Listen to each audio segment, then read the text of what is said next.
Hello, everyone, and welcome to episode 5 of the Faith, Tech, and Space podcast. I'm your host, Rich Hay from WindowsObserver.com. Good to be with you this morning, or actually it's afternoon on a Sunday, the 16th of February, getting this episode recorded. Got all the prep work done, all the show notes and the show page and all that kind of stuff down. Now I can sit down and just kind of talk through everything that I have lined up for you. It's been a couple weeks since the last podcast. Episode 4 came out on the 26th of January. So, we're still settling into some kind of routine here. I appreciate everybody listening. We're getting some great feedback on the show. I appreciate that very much. And we will just continue to approach it. I got to tell you, it's a really low-stress way of doing the show for right now, especially with me involved in formation and, of course, my day-to-day work. But it allows me the flexibility to not feel pressured to hit a certain episode on a certain day and things of that nature. And so I really do appreciate the patience in me just cranking these out when the time allows and the flow of things allow me to get behind the microphone and get it ready to go. So, I'm very happy to be pushing it out right now every couple weeks. The last episode had been a little bit longer. We'll see how it goes between each episode as we continue to go down this path of refining the process of this podcast, the content, and how we're going to kind of go through that kind of stuff. But so let's start where I have always started each episode of this podcast, faith on the part of tech space, that leads up to tech and space. So a little bit about what I'm involved in right now when it comes to my formation as an aspirant for the permanent diaconate in the Catholic Church.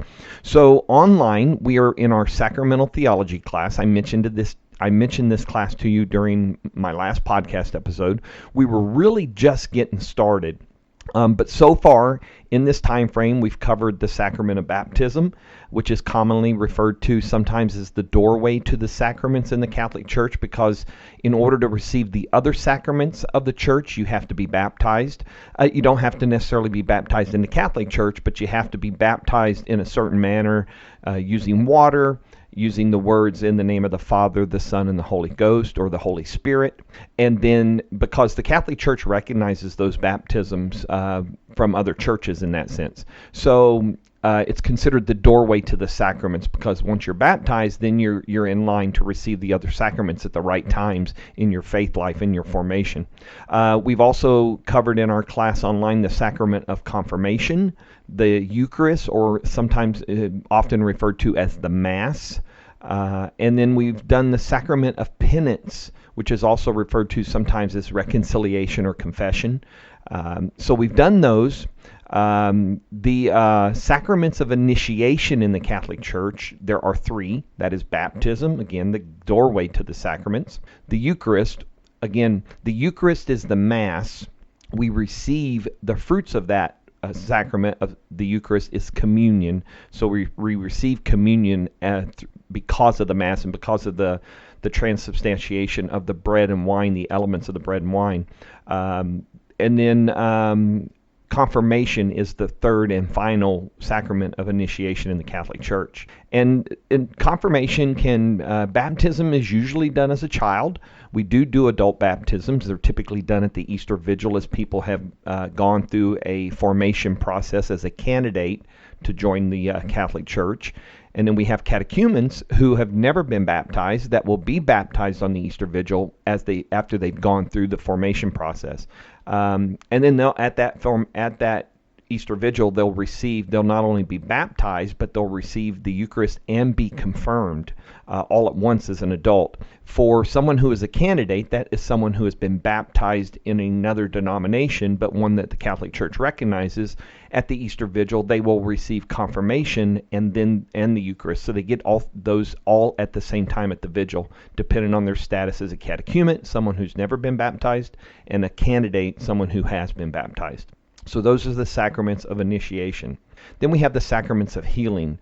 That is the sacrament of penance, or as I said, reconciliation or confession, and then the anointing of the sick. And then the sacraments of service are holy orders. So that would be a cleric, could be a priest, could be a bishop is a priest, but there is holy orders for bishops as they're instituted as bishops. And then, of course, deacons. So the holy order deacons are considered a part of the holy order, or considered clerics in the Catholic Church as well. So you have the holy orders, and then you have the other sacrament of service is matrimony, because if your calling is to matrimony, to married life, that is a sacrament that is witnessed by the priest, but the couple getting married do it attest to their marriage in front of God and their friends and family that are gathered.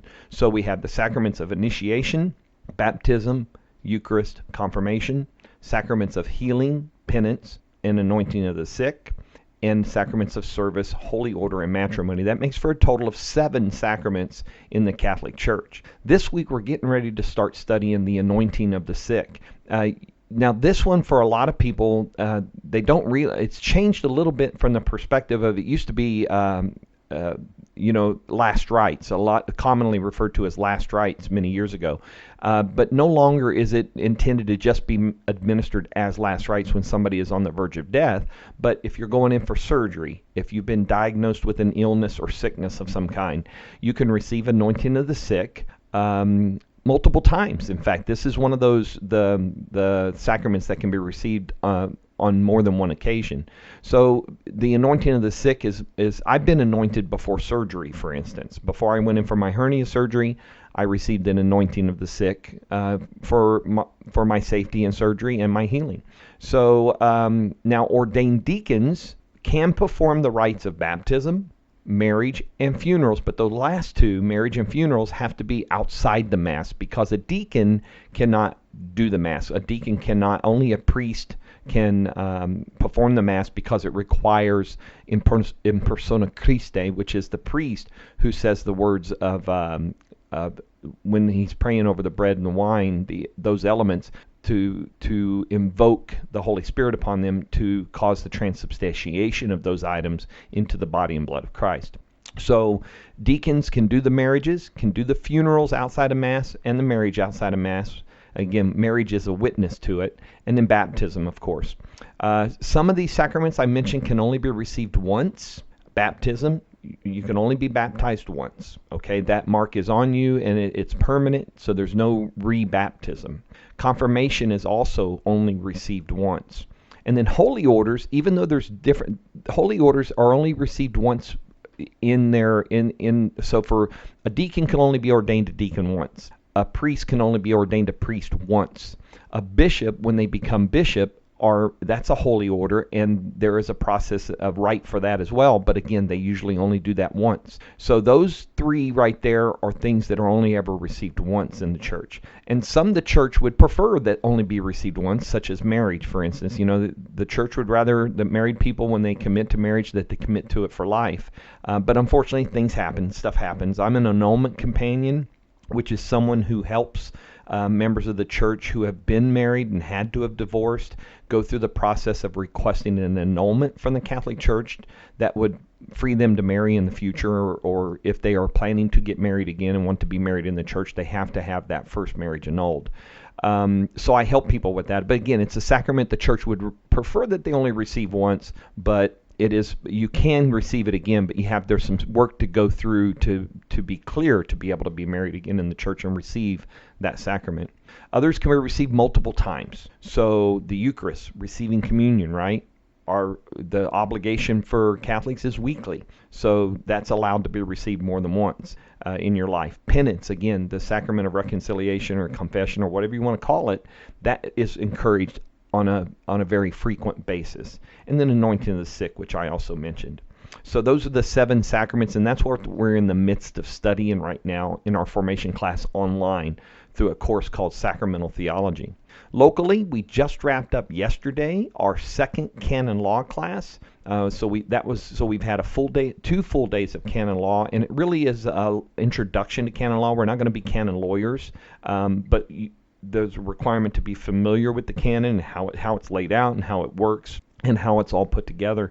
And so we've done quite a few case studies, and in fact our final exam, which we'll receive in a few weeks, will be 2 case studies that we have to go in and find the various canons that refer to that case, and that would help you make a decision or to seek consult from others in order to be able to understand the case and stuff like that. So we'll do that for our final exam for canon law here in a few weeks. Next month in March, our next local class is going to be about Florida church history. And then a couple weeks later, in early March, we're going to make a trip down to St. Augustine to the Shrine for Our Lady of Lecce, and do that in April to visit the shrine, which is a local shrine here. And in fact, it's being granted national shrine status later this year. And this is the 150th anniversary this year of the Diocese of St. Augustine. So it's all tied into those celebrations around that. In the church calendar, we're in the 6th week of Ordinary Time. Today is the 6th Sunday in Ordinary Time. Ordinary Time is that period of time in the church that is between other seasons, and it's just ordinary time, so it just moves forward week by week, day by day. We are coming up to Ash Wednesday. In fact, 2 weeks from this Wednesday will be Ash Wednesday. Many of you will be familiar with the fact that the Tuesday before Ash Wednesday, this year that's on the 25th of February, is Pancake Tuesday, people call it. Pancakes and stuff like that. And then Wednesday, the 26th of February, is Ash Wednesday. And then that begins Lent, which is 40 days before Easter. And so that we go through the Lent time frame, which is a time of penance and a time of reflection and a time of almsgiving and helping the poor and deepening our spiritual lives and our spiritual states. And that leads us up to Holy Thursday, Good Friday, Holy Saturday, and of course Easter. That begins at the Easter Vigil that night on that Saturday, and then of course to Sunday on Easter. So that's kind of where we're at in our formation and stuff like that. So let's go from there and talk a little bit of tech, and let's catch up on the Windows Insider program. So over the last couple of weeks, we've had 3 builds released for Windows Insider Fast Ring. Now that's Windows 10 vNext, right? So we've shifted.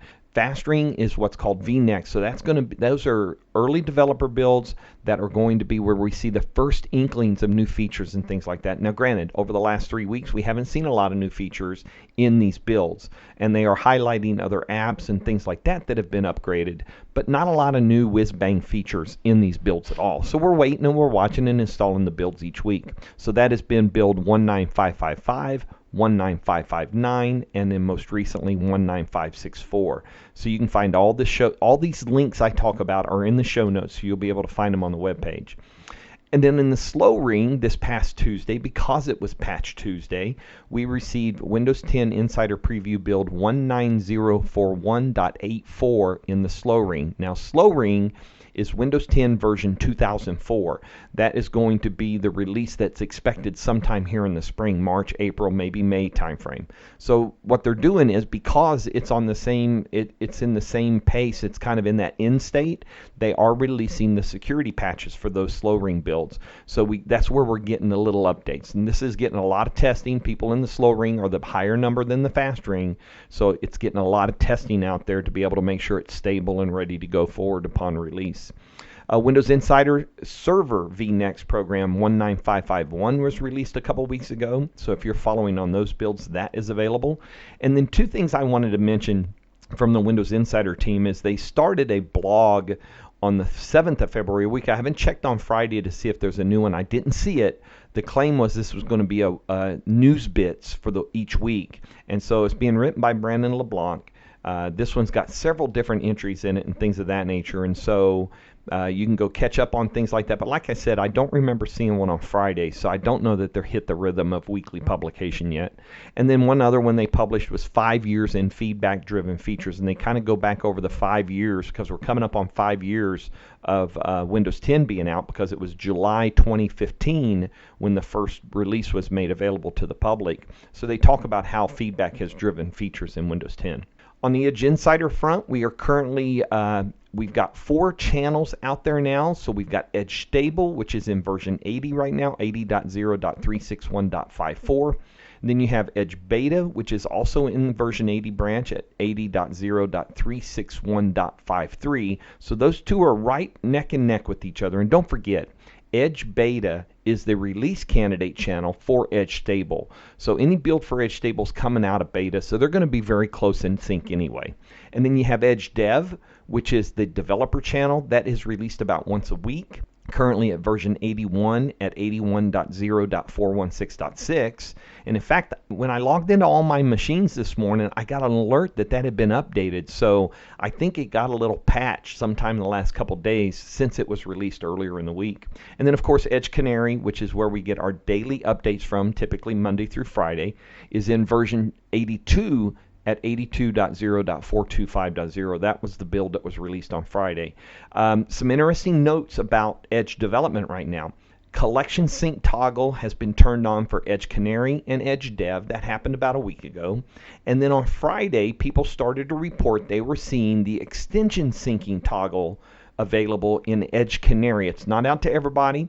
I don't know how broad this rollout is going to be, but it is rolling out to some people. So this is a pretty significant step for Microsoft because extension sync is critical when you have to move from one machine to another and you either are doing clean install or fresh install or something like that. Being able to sync your extensions is crazy handy. And so this is the first evidence we're seeing of that starting to make its appearance. So that is no doubt going to be handy for a lot of, I know I'm looking forward to it. Although unfortunately on all my devices I don't see it yet. So it is coming, but we don't know how quickly they will be rolling that. I've got links under the Edge Insider header for the release notes for the latest stable channel build. There's a story written up about some new optimizations that are boosting the performance in preview builds for Microsoft Edge, so they're building it to be even faster. For you IT pros, there is a process for hiding the first run experience in the new Microsoft Edge. So if you don't want them to, you don't want the first run experiences where they choose what kind of info they want on a blank page when the browser starts and things of that nature. You can set all that stuff up and toggle those things as an IT pro administrator over a network. So there's information about that.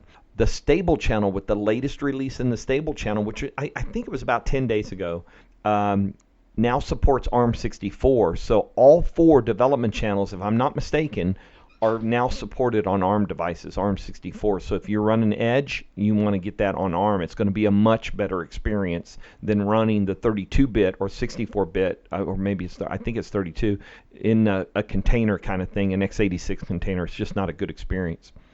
Microsoft Edge dev tools are being expanded to more languages. There's a blog post about that. I got a link here to the Smashing podcast where they sit down with Stephanie Stimick and Aaron Gustafsson, and they talk about what's new in Microsoft Edge. So it's a great kind of introduction to talk about where Edge is at right now. For those of you that want to use multiple profiles in Microsoft Edge, it's supported. They've added a couple of cool new features where you can actually tell it to open certain links in certain profiles. So it helps you keep your browsing separated, especially if you're doing work browsing and personal browsing on the same device. And then Microsoft wrote about how they're contributing to Chromium and giving some of the features that they have built for Edge into the Chromium base that will filter itself out to other browsers like Chrome, like anything based on Chromium. So those will have an opportunity to get those features that the Edge team is developing in Microsoft. So Edge is doing really well. 4 channels available: stable, beta, dev, and canary, and it's constantly being worked on, and it's great to see that they're finally starting to toggle out the extension sync. So we have collection. We already have favorite sync. Collection sync is toggled on for Edge Canary and Edge Dev. Extension sync is rolling out for Edge Canary. That will soon roll out to other channels as well. And hopefully history sync will not be too far behind. And then what we need it to do is give that input to timeline on Windows 10. I currently am using the Web Activities extension from the Chrome Web Store on Edge, and it's feeding all my browsing activity on all 4 channels into my timeline, so it's making it easier to find stuff I've browsed in the past. On the miscellaneous tech front, we've got other headlines, such as the 10th anniversary of the iPad was a couple weeks ago. Steven Sinofsky, who was on the Windows team at the time, did a kind of a really long tweet storm of sorts about this, but he has translated that into a blog post. So if you want to see what the Windows team at the time was thinking about the iPad when it was just landing back in 2010, it's a great insight from somebody who was on the team. We heard in the last 10 days that Panos Panay, who's in charge of Surface hardware, as we all know, is now the head of the Windows client team. So that what they've done is they've basically taken software, the client side, the client experience, and put it underneath the Panos Panay, who's also building the hardware. So that's not a bad thing, right? The user experience on the hardware is being developed by led by the same guy who leads the building of the hardware. The core underparts of Windows 10 will remain on the Azure side, so that is not changing at all. And then I guess Joe Belfiore, who was in charge of Windows UI stuff, desktop and all that kind of stuff, is moving over to Office in this change. So it'll be interesting to see what happens now that the Windows client is being built by the same folks building the hardware. A lot of comparisons have been made to Apple and what Apple is doing in the same sense that they build, the same people are doing that. So it'll be interesting to see how this kind of progresses forward.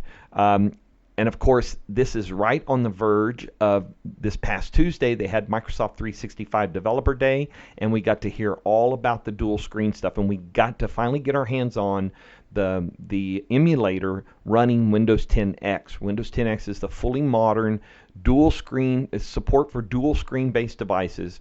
That is a big deal, and this is a bigger deal than just the cool dual screen devices.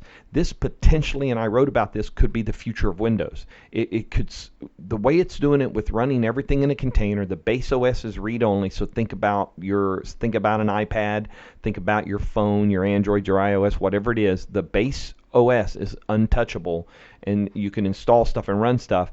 And Windows 10X, it runs in containers, and they announced there will be a Win32 container. That means backwards compatibility.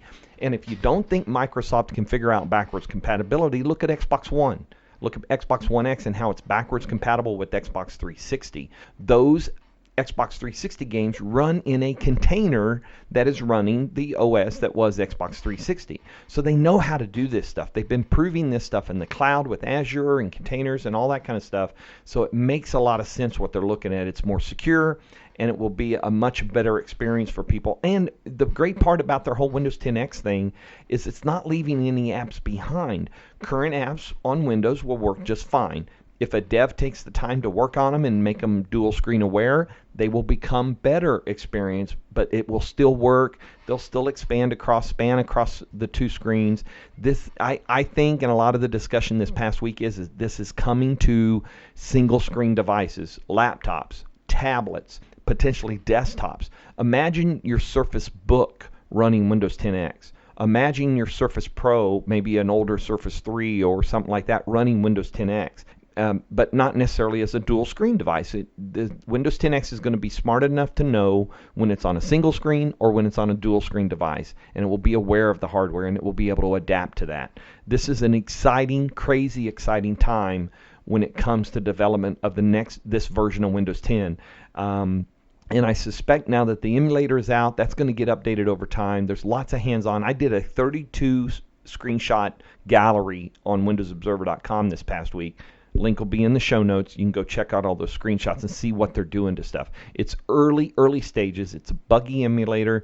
Unfortunately, I can't run it on my desktop that has 32 gig of RAM because it's got an AMD 6-core processor on it, and the emulator does not do nested virtualization on AMD right now, but it's something they're working on. So my best is to run it on Surface Laptop 3 with an Core i5 Intel chip and 8 gig of RAM, and those are really along the line of minimal specs. So it's not the best experience, but it's not horrible. Okay, so Surface Duo, Surface Neo, lots of fun. Windows 10X, lots of interesting stuff. Build in May in Seattle is going to be crazy interesting. I can't wait to go out there for that. Okay, what else have we got going on? A couple other Windows 10. Somebody got it running. So first off, somebody saw Surface Duo on a train somewhere in the world, got video and pictures. Someone got Windows 10X running on a MacBook somehow. And then there's another guy on Twitter who got Windows 10X running on Surface Go. And it's a kind of convoluted process. Let me tell you, I'm not trying it. If somebody cleans it up and makes it a couple-step process, I might dive in and try it on my Go. But I am not venturing forth with the instructions he gave were crazy. I'm sorry, I keep saying crazy for some reason. Sorry about that. It is very technical, lots of detail, and I'm just not going to take that chance of doing something to the Surface Go. But I tell you what, if I find a single ISO, I would fire it up and put it in. So we'll see what happens. All right, so what else is going on? Moto Razr launched their folding screen, foldable phone, but like a day later, stuff started to pop up and issues started to pop up with durability of this thing.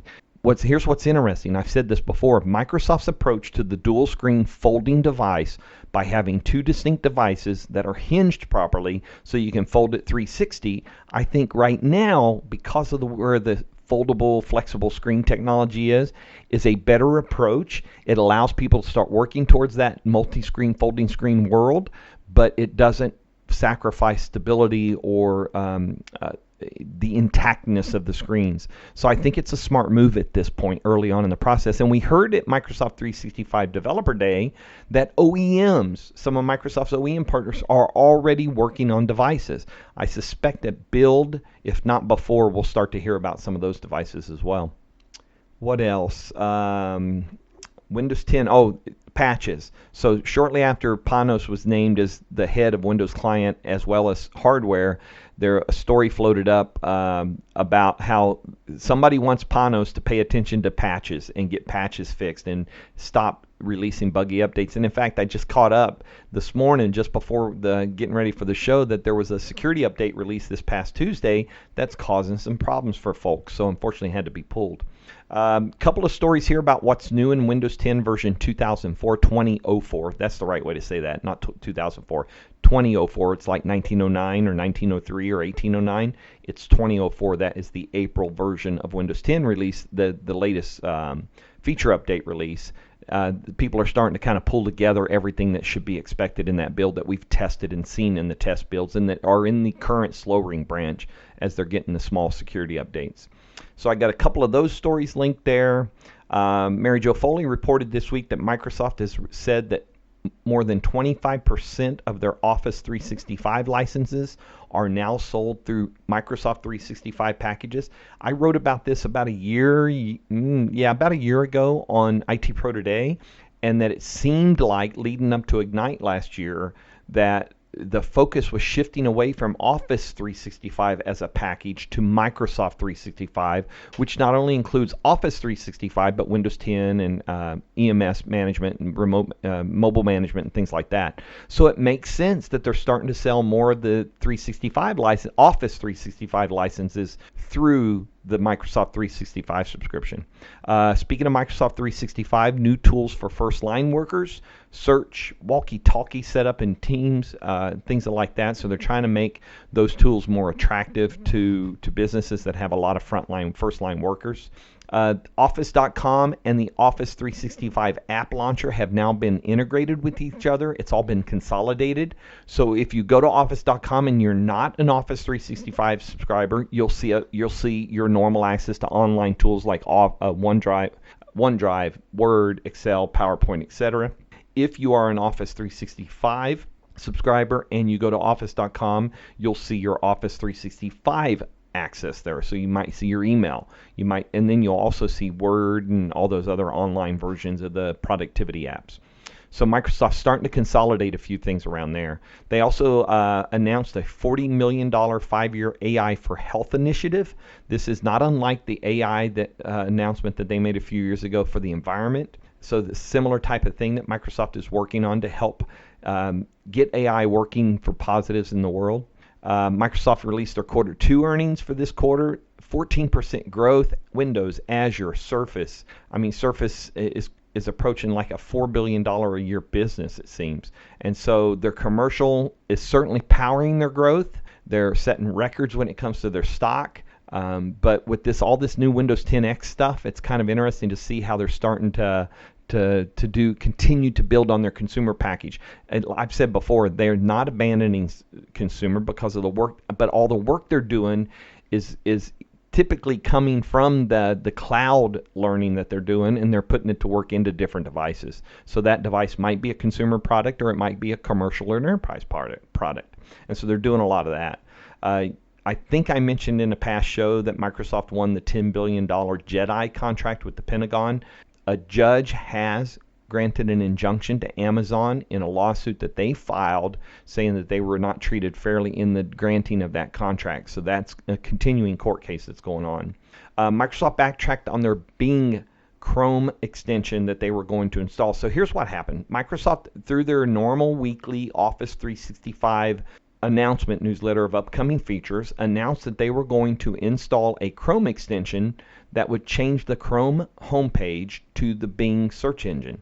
Now, their reasoning behind this was to get enterprise customers using the Bing stuff because Bing can be integrated with your local enterprise search. And so you can tie the two together and have it all on one page. The problem is they were going to make it opt out. You were going to get this unless you opted out of it. Uproar, complaints, protests. I think maybe it might have been some petitions, but ultimately Microsoft has backed away from this now, and they're still going to release it, but it's opt-in.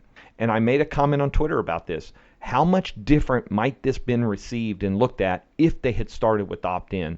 I think companies have got to realize it's important to go opt-in on stuff like this, okay? I mean, short of security stuff, you might be able to justify mandatorily starting a security coverage because of threat or something like that. But for a small change like this, and you want users to use your consolidated search engine, and that's fine, but do it opt-in. I think you breed more favorability for the device and the feature and the capability. I think you'll actually end up with more people coming in to use it and going in and opting into that and giving it a shot at least, and maybe finding the value in the service. Not that they have to go in and opt, because if you tell people they have to opt out and you're going to change something, and it's just going to frustrate people, and that's what happened here. So I hope Microsoft and every other company out there that when it comes to these kind of user type changes or corporate changes, that they do opt in and explain the value of the service, the value of making that choice, and then leave it up to the people to make the choice. Look, I get it. Opt out means you'll have some people that don't ever opt out because they either don't know, don't realize, or aren't aware. You're right, they're just not aware of how to go take care of that. But if you opt them in, they'll do the research, they'll go looking. You may not get as many numbers early, but you'll get positive reviews, or you'll get feedback for sure. Instead of just don't do this to me, don't do this to my system, you'll get feedback as to what might work or not work, and then move it forward. But I think there's a saying that you attract many more bees with honey than you do vinegar. So, and when you do opt out, that's vinegar. When you do opt in, that might just be a little bit of sweet honey right there. All right, what else is going on? OneDrive roadmap for January 2020 has been published, so that's available. I got a link to a story about how someone upgraded the SSD in their Surface Laptop 3. Remember, the new Surface Laptop that was released last year was released in a way that it can be user upgraded, the SSD inside. So it's screws and magnets that hold in the laptop deck, the keyboard deck, as opposed to the gluing that used to be done on those devices. So that somebody shows which one to buy. First off, the SSD, it's a unique kind of size, and then they go through the step-by-step of how to do it. And they upgraded, I forget what they said, they upgraded from a 128 to like a 1 terabyte drive or something like that. Surface Hub 2X, which we heard about at Ignite 2 years ago, I think, and we're shown some demos, has been postponed. It's not coming this year, but they are going to deliver some of the features that were intended for the 2X to the 2S, and that's going to come via a software upgrade most likely, because 2X was an upgrade to 2S by just changing out the computer module. So I think they're still going to deliver some of that stuff, but it won't be the hardware-based upgrades. It will be the software-based upgrades. Let's see what else. Defending digital campaigns on election security. So Microsoft is continuing to do some work on election security. Slack, 21% bump in its stock this about 10 days in the last week or so, because IBM has chosen to make Slack their default instead of Teams or anything that Google offers. So that a big, huge Slack, IBM was already Slack's biggest account, but now it's everybody. 350,000 seats apparently are going to use Slack at IBM. So that's a big deal for them, and their stock showed it. Google, speaking of Slacks and Teams and things like that, Google is building their own collaboration tool for Teams, not called Teams, not called Slack. And a lot of people are questioning whether or not there's any value here. It's supposed to kind of bring together things like in the G Suite, but everybody knows Google's reputation for trying something and killing it off at a very short turnaround. So it'll be interesting to see what happens here and whether they get any traction on this. Samsung getting a lot of praise recently about updates, Android updates on Samsung devices, that they have become much more proficient at releasing the updates in a timely manner. Although I do have some heartburn with T-Mobile because the updates are available from Samsung, but T-Mobile still hasn't released the January updates, let alone the February updates for their devices. So they get a little frustration check mark for me on this. Google Mapping, 15 years old, so there's a few stories that's been released about the 15 years of mapping the world, the next 15 years of Google Maps, and they're showing off some of their favorite street views and stuff like that, so you can check that out. Google also, check this out, were you expecting this? Glass Enterprise Edition 2 is now available for direct purchase. So you remember Google Glass, right? And it was called a few other different things. This looks a lot like Google Glass, okay? $1,200 is the cost on a couple websites that NeoWin, Rich Woods, found a listing for it. So pretty expensive, but it's there. It's available if people are interested in giving it a shot. And then I've got a follow-on 5 ways your team can start collaborating with Google Drive. You may have all heard the news late this last week that Mobile World Congress 2020 in Barcelona has been canceled due to the coronavirus fears. A lot of presenters and displays and press conferences and release updates were already canceled by some big players. And I think the final straw was just that, with the current concern around the coronavirus, that is a 100,000 person show that would show up in Barcelona. Potentially you had some concerns there. So they have decided to cancel that for this year. Avast data security. We recently just had data privacy day, but Avast has had to come out and they had to sell this little subsidiary they had that was selling data from browsers and from machines that were using the Avast antivirus, anti-malware software. And then Avast came out and apologized for that and tried to explain why we do that. And they wrote up this commitment, our commitment to personal or to responsible data use. And then Facebook came out and said, we're giving you more control over your privacy. Everybody's fighting privacy. We're back to that opt-in thing, right? Avast was taking that user data as part of the user agreement, and they were not getting consent from the users of the software. And then this little data, this subsidiary they owned was what was selling the data to other companies. So data is valuable, no doubt about it. You've always heard, if it's free, then you're the product. What you do or what you say or what you browse or what you click on is the product. Data is a big deal, but there's a lot more out there these days about data privacy.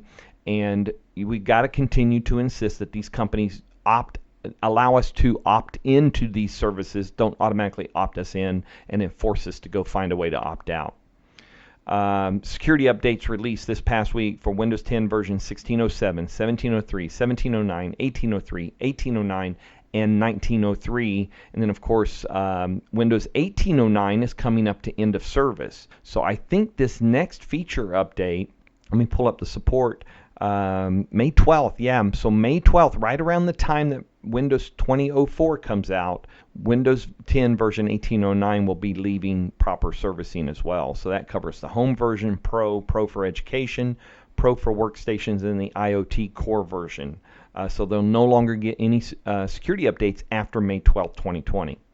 Speaking of updates, if you're deploying extended security updates, there's some new data about that and instructions about how to make sure that happens properly. So if you bought the extended security updates for Windows 7 and you're not yet deployed, you need to go check this out so that you're ready for that first batch. This past Tuesday would have been the first batch of post end of extended support updates that were released for free, although Microsoft has had to turn around and do release one Windows 7 update for everybody, whether you get any issues or not, because there was a wallpaper bug or some kind in the Patch Tuesday updates in January.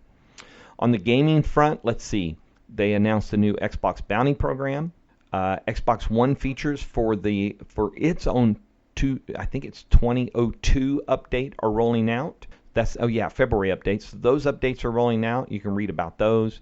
Microsoft's Xbox boss Phil Spencer said Amazon and Google are the main competitors for them going forward. Interesting to see that.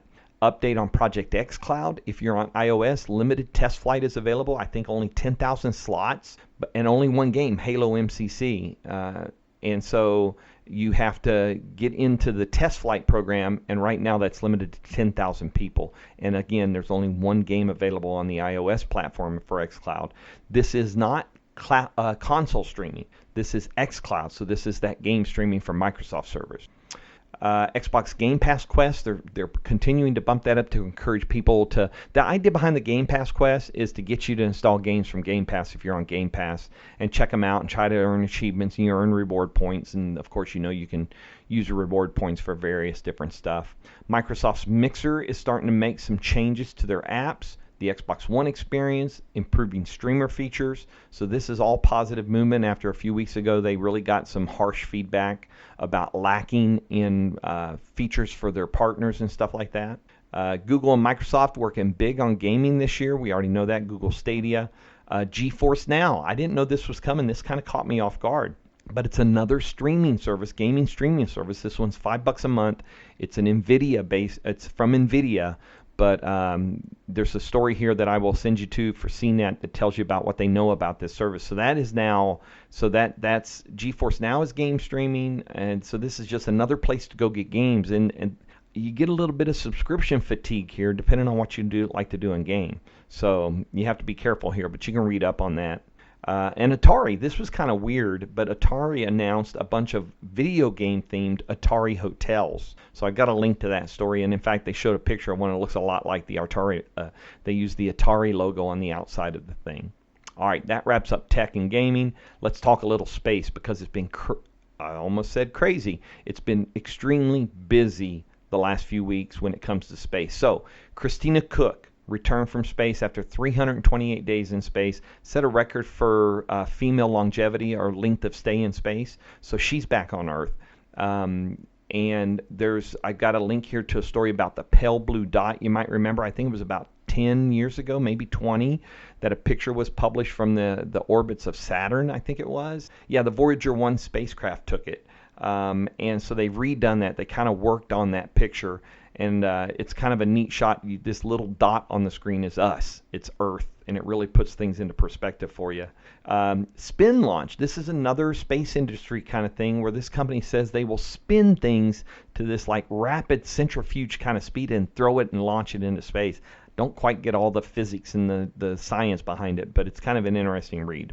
And then if you want Google Earth, it's now available on mobile. It's always been on desktop, so you can now access Google Earth on your mobile device. On the SpaceX front, so SpaceX this is a huge scoop for them. William Gerstenmaier was the head of NASA's manned spaceflight, so ISS, shuttle. The human spaceflight aspect of NASA was his thing. Well, he recently got replaced at NASA. He was sent off, and another person has come in behind there by the administrator, Jim Bridenstine, and SpaceX just scooped him up. And he is now their manned spaceflight kind of consultant, advisor, and things like that. And SpaceX is on the verge of sending their first astronauts up in a Crew Dragon in Demo Mission 2. And so that spacecraft, in fact, has arrived at Kennedy Space Center to be prepped for that Demo 2 mission. So SpaceX is right there on the verge of putting astronauts back up into space from U.S. soil. We're talking about April, May, June timeframe is what we're looking at here, second quarter. SpaceX sent up another batch of Starlink internet satellites, another batch of 60. They are on, I can't remember what the date is. It may be tomorrow. No, today's Sunday. So sometime this week they may be in the process of already moving towards their next launch. That will be 5 launches of 60 satellites, 300 satellites they put in orbit over the last few months. And then SpaceX there was also news talking about Starlink that they may be planning to spin that business out and take it public and do an initial public offering and sell stock on it to help fund that process and ultimately that broadband service that will be provided via satellite. And then, of course, as I mentioned, I've got a link to the story here about the Crew Dragon spacecraft arriving in Florida for its first DM2 mission that's coming up with astronauts. On the Boeing front, things aren't going so well. So you know that they had the challenge with their orbital flight test. We do know that they recovered it into orbit, was able to do some testing over a few days, and did have a successful landing of this craft. But about a week ago, NASA and Boeing had a joint press conference. They talked about some more things they found out during the orbital flight test. Apparently, there was a couple other serious software errors that potentially could have caused or allowed the spacecraft to bump into each other, which would be a just catastrophic thing.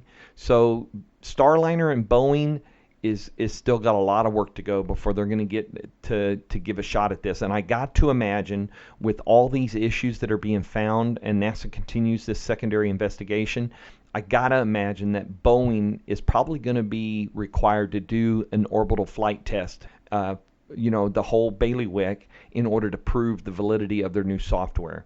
I can't imagine that they will load up new software and then do a manned mission. So I think Boeing's still going to be several months behind SpaceX starting to fly astronauts to the station. And that's unfortunate, but we're talking crew safety here, and it has to be right. On the NASA front, I've got a ton of links here from NASA. I got the story about Christina Koch's return from space after 328 days. NASA has opened up applications for more astronauts. So if you're listening to this and you're the right age and type of person with the right kind of credentials and you want to be an astronaut, go apply. 40 years ago, STS-1 was being prepared for launch. 40 years ago, 1980. That's crazy. Okay.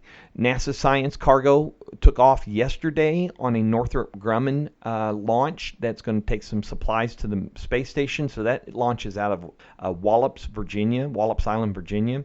Solar Orbiter took off from Kennedy Space Center. I got to go outside about 11:20 at night and get a look at it. I shared pictures on my Twitter. It's just the dot of the rocket. We had some cloud cover. So Solar Orbiter will take about 2 years to get to the sun, into orbit around the sun, and we'll orbit it around the poles and do further study of stuff.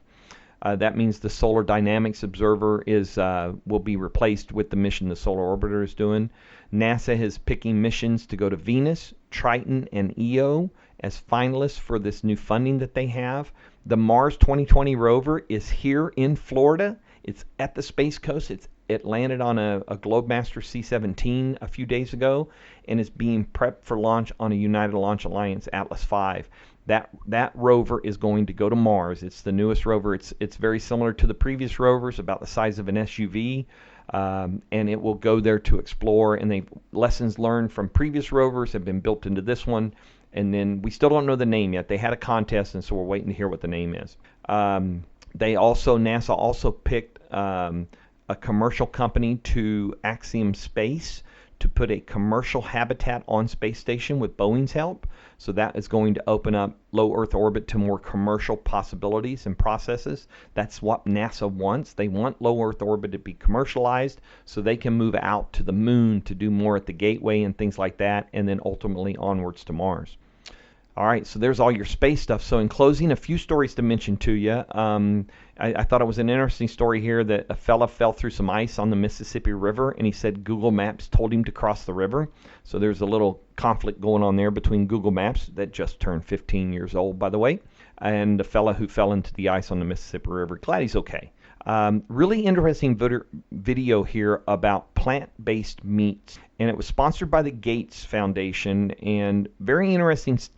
I learned more about plant-based meat and its value to the environment and how it replaces current processes for producing beef. And it was extremely insightful. And Bill Gates is there trying out the burgers and stuff like that as well. So if you've never learned much about plant-based meat, you should go check this out, because basically it boils down to be able to use a quarter of the amount of land that is used for raising beef and feeding beef, cattle, that would take a quarter of that land, and you could do the same amount or better in plant-based beef. And it's better for the environment, better for you, et cetera, et cetera, et cetera.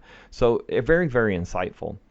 Microsoft released a recent report and research about digital civility at its lowest level in 4 years. If you are on social media, you see this, you know this, you've experienced this most likely. For my own sake, I have been curating adding to my following. Not that I have a bad following. I follow a lot of softies. I follow a lot of tech folks. Fairly good bunch of people to be following. And I purposely target and get rid of things that don't add value to my life, add value to my attitude in my day, okay? I choose to curate Twitter because I'm on Twitter so much, so I want it to be, and I'm not talking about being in an echo chamber. I'm not talking about disagreements with people. I'm talking civility, and that's what this research from Microsoft is all about. Civility and having a disagreement are big time two different things from the perspective of how you react and how you react civilly or not. So the interesting reading there. Another webinar that Microsoft talked about for teaching in schools is called Teaching Happiness. It's a really unique approach to kind of how to teach people to be happy, how to teach. And again, some of this fits into the digital civility thing. Again, curate things so that you're getting positivity in your feed each day. That's what I've done. For me, it's Catholic Twitter. So I've started to build a list of people who are Catholic, who share information on social media, and it gives me more insight into kind of how other people's lives as a Catholic go on. And for me, that's what works to help with that aspect of the social media feed. And then this Teaching Happiness is to teach a webinar to show people how to help students to succeed in school and beyond by teaching them happiness. And then the last story I wanted to link to was something that it's called Why Don't People Tip Hotel Maids? And I'm not sitting here saying you should tip hotel maids. You can go read this story and form your own opinion, okay? But it's something that we do. We choose to do this because we know it's just like tipping service personnel, so waiters, waitresses, things of that nature.